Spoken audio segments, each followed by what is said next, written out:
Hello, friends. I am currently in my room in CAPT, and it's just a random night. But today I've decided that I'm going to be reading my CAPT personal statement. CAPT is one of the RCs or residential colleges in NUS, and when you are in this residential college, you will be part of the UTCP program.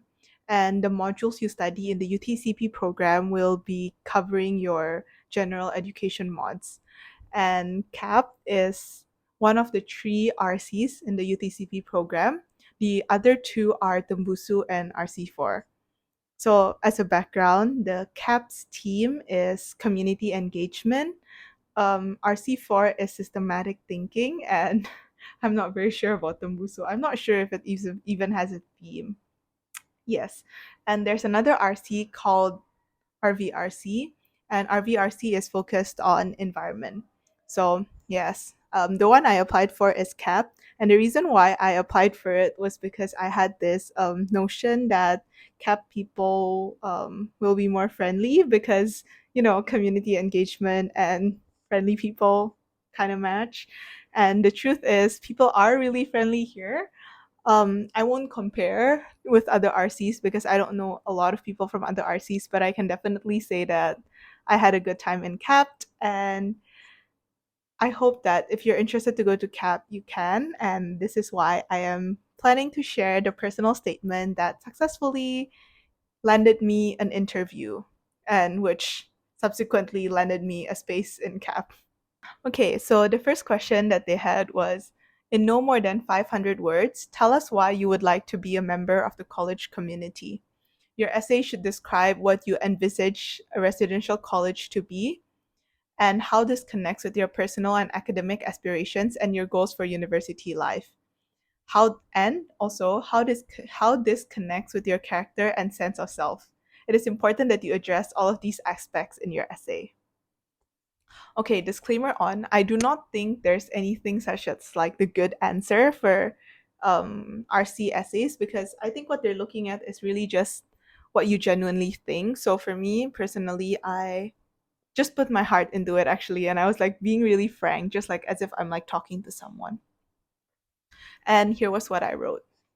Having spent almost all of my junior college life at home, I did most of my learning independently with limited opportunity to interact with my peers. As an introvert who is constantly trying to step out of my comfort zone, I felt that the environment was not favorable for my personal development goals.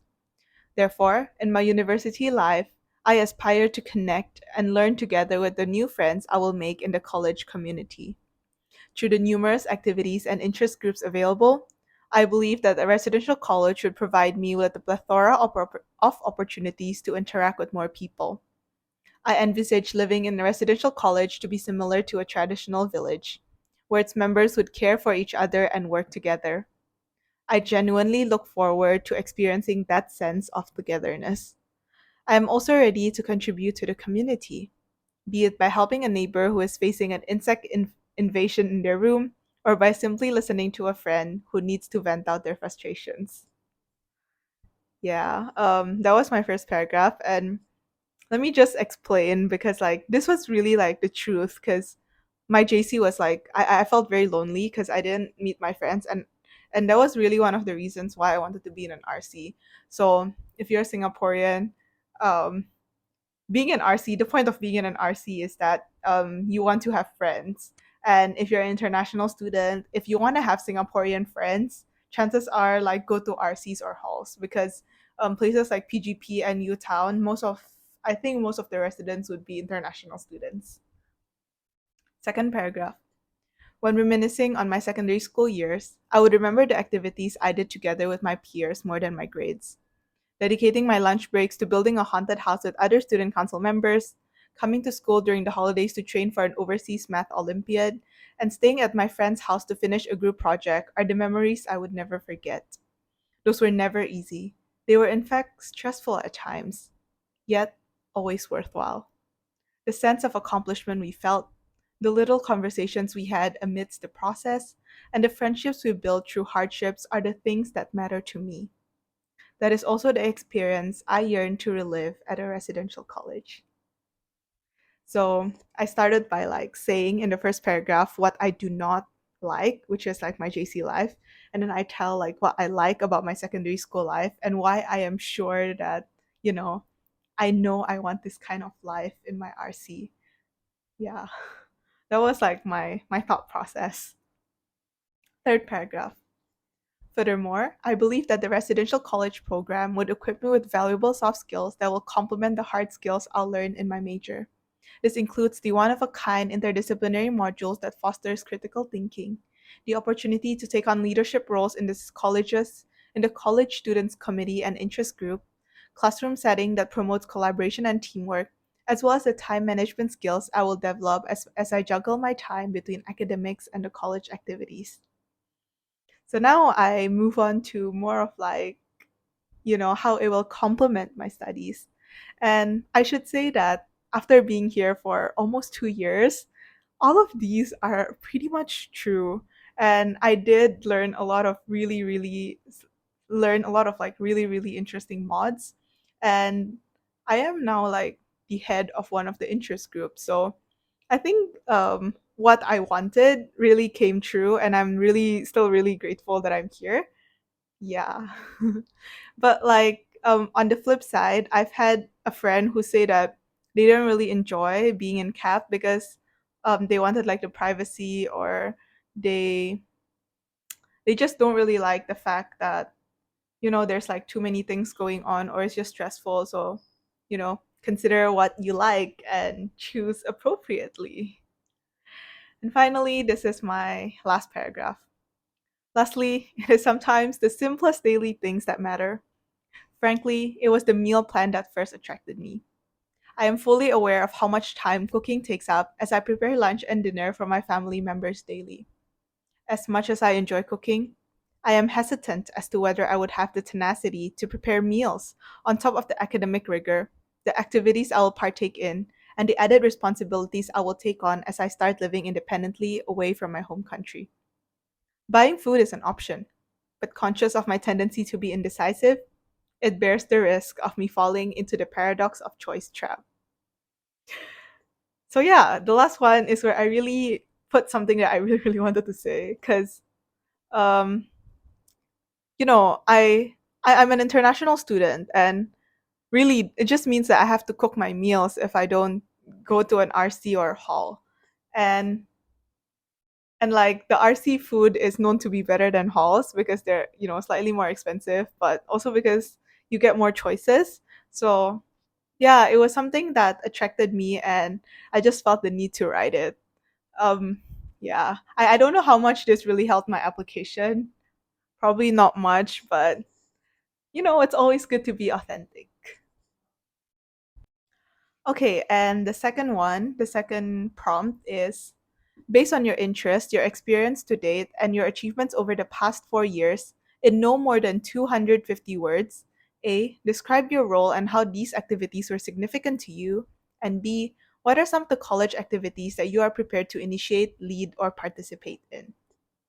And this was my answer. Academically, I am interested in technology and math. As the current Mathletes captain of CIS Klapagading, I plan and lead weekly meetings to provide Olympiad level training for math enthusiasts in our school. I also volunteer to tutor students who are struggling in math and served as leader of Tectorial, a YouTube channel posting weekly video tutorials on various software. Furthermore, as director of curriculum of Singapore's Go Mathematics Olympiad, my main role was composing Olympiad questions. Those activities were significant as they allow me to give back to society while pursuing my academic interests. Leading a fun community for a subject often associated with the word boring, helping those who are not tech savvy, sharing my mathematical knowledge with others, and donating the profits earned from Sismo to an orphanage provided me with a purpose that motivates me to continue through the challenging times. Okay, the reason why I'm laughing is because I think I have changed a lot, like in these 2 years, because I still can remember my passion for math and like technology, mainly computer science at that time, and which is why I have all these CCAs that I did in high school and JC. I think I just poured my heart because it was really, really like what I was passionate about. And yeah, if you're writing it, just write about the things that you're passionate about. I think the main point of this is to kind of ensure that you have like diversity in the college. Like it would be weird, right, if you have all math people in a college, or like all computer science people, or like all nursing people. So I think a part of it is to allow the students to have complementary skills and interests, so to make the college life better. So just be you, because if there is a place for you, the authentic you, you will have the place. And if there's no, then you don't have to force it. Maybe it's just not the place for you, you know? Okay, my second paragraph for this question was: academics aside, I take delight in culinary arts, badminton, and design. I was the head organizer of Osaka Creative Contest, student leader and MC of CIS Olympics, and design coordinator of an MUN conference. Subsequently, although the pandemic halted sports events, I have won medals in several badminton tournaments throughout secondary school. Lastly, I created a video on Zeno's paradox that attained a silver award at the 2021 WMI MMCC. And my last paragraph: having a wide range of academic and non academic interests, I look forward to exploring the activities available in the colleges. Be it badminton, cooking, designing, or volunteering, I'm excited to participate in and contribute to the community. Yeah, the second part of it, like the second and the third paragraph, I think they still hold true for me right now. But I think what I tried to do was to kind of show that um, how well rounded I was. I don't think it's necessarily something that you have to do to be successful. Again, I think what you have to do is try to be authentic in these essays, because people like it when you're authentic. And I think the professors, or like the fellows, the staff members who are reading your essays, when they see an essay, I think because they've read a lot of them, they can tell which one is genuine and which one isn't. So just pour your heart into it. Okay, so that was the essays that I submitted for CAP. And I think other than the essays, you'll also need to successfully do the interview, but I don't think I can tell much about the interview, because based on my conversations with the friends I had, we all had like different kinds of interviews, and it's a bit unpredictable. So just be yourself in the interview. Again, a lot of the things I'm saying is just be yourself, because that's really the key here. Like the profs doesn't need the most bright student, but they just want people who fit in the culture. Yeah. And if you have any other questions about NUS, especially College of Alice and Peter Tan CAP, or just NUS student life in general, feel free to ask me in the comments, and I'll make sure to answer them the best I can. That's all for this video. Hope it's useful, and see you in my next one. Bye.